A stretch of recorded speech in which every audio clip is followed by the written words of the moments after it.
one in Southern California. I wanted to do a video, bodybuilding story time. I have different story times that I want to go through, and I'm thinking of one that I want to share with you. So, back in the 1990s, from like 1997 to 2000 especially, I would love to read bodybuilding magazines. My cousin Papo got me into them. He used to have them around the house. He would work out a lot, have his bodybuilding magazines on the coffee table, and I would go through and read them. And I got interested in them from a young age. So around, I would say like 12 years old was the age when I got into it. Anyways, so I'm reading Flex magazine, and in Flex magazine, they have this thing. It's like Teen Bodybuilder of the Year.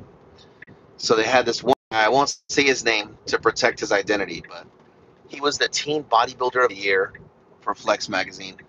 And so I said, you know, it'd be so cool. What if I actually talked to him? So my crazy self back when I was like 13 years old, 14 years old, I called 411 information in the state where he lived, and I asked for his phone number. And so they ended up telling me, no, I don't see anything.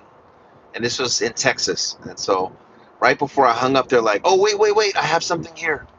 I have a number for you. And so they gave me his phone number. So I'm a 14-year-old kid calling the bodybuilding teen of the year. And I call him and he answers the phone. And I start talking, tell him, hey, my name is Ray. I'm from Boston. I'm bodybuilding. I saw you in the article. I thought it was so cool. I wanted to congratulate you and talk to you. And he actually talked to me. We talked a total of 2 times.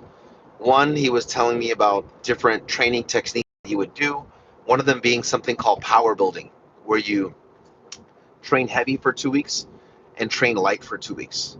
And so he was giving me tips on and working out, very encouraging, motivating. This was amazing for someone that's like 14 years old, talking to the best teenage bodybuilder in the country. Like, so crazy, the things that I would do.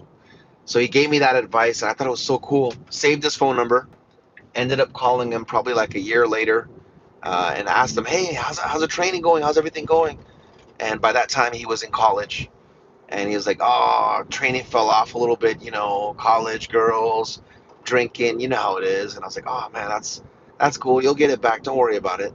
But I always remember that, like to this day, so crazy. My mind at the age of 14 years old would even think to call information to speak to a stranger over the phone, and not only one time but 2 times. That was pretty crazy.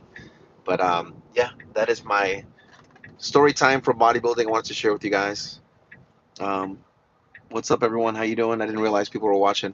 I just did a story time right now talking about at the age of 14 in the Flex magazine. I opened it up and I saw this is a bodybuilding magazine from the 90s. I saw best teen bodybuilder in the country. They gave this kid an award.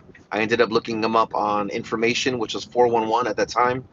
Was able to talk to him on the phone a total of 2 times, and yeah, it was pretty crazy. I don't know if you guys have any stories like that of something you remember from your childhood that you did or had experience. If you want, throw them in the comments. I'll have other stories later on, but just something I thought about, which is just for me, it's a crazy story. But yeah, I'll hit you guys up with another story time later. Take